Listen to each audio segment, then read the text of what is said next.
maging I am ready ang buong Kalakang Maynila sa posibleng pagtama ng malakas na lindol. Gaganapin bukas ang malawakang earthquake drill. Ang mga dapat paghandaan bukas sa pagtutok ni Lala Roque.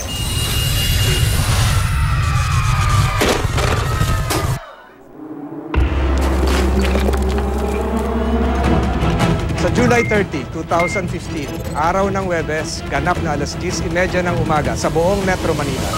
At sa ganap na alas 8 naman ng gabi, sa Ortigas Business District, maririnig ninyo sa inyong mga radyo ang tunog o ingay na idudulot ng isang malakas na lindol.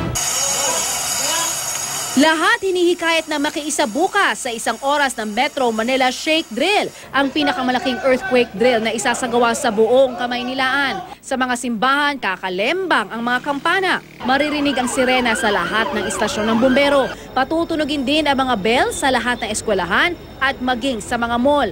Ang mga motoristang maaabutan naman sa daan, patitigilin muna ng mga traffic enforcer. Kaya ngayon pa lang, ihanda na ang sarili sa pagbigat ng daloy ng trapiko. Sa Pasig, ilang kalsadang isasara mula alas 6 ng gabi, pati na sa Makati, na meron namang mga alternatibong rutang maaaring daanan ng mga motorista.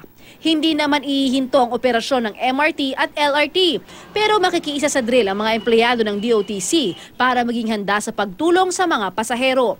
Kasunod ay aabisuhan ang lahat ng pinakamahalagang dapat gawin sakali mang tumama ang isang lindol na magnitude 7.2, ang drop, cover and hold.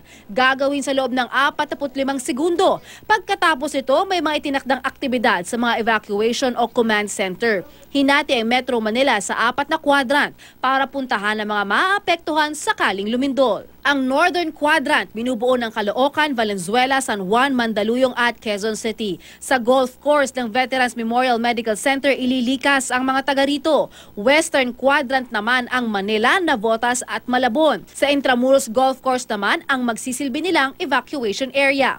Ang Pasay, Makati, Parañaque, Las Piñas, Muntinlupa, Pateros at Taguig naman nasa Southern Quadrant. At sa Villamor Air Base Golf Course, dapat magsilikas ang mga taga roon.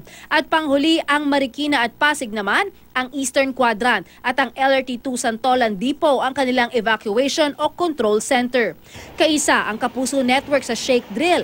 Para sa iba pang impormasyon at iba pang tips para maging I am ready sa lindol, bisitahin lang ang gmanews.tv/mmshakedrill.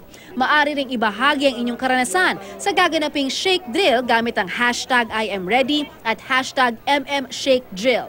I-follow rin ang I am ready sa Facebook at Twitter. Gayon din ang GMA News sa Facebook, Twitter, Instagram, Viber at FireChat.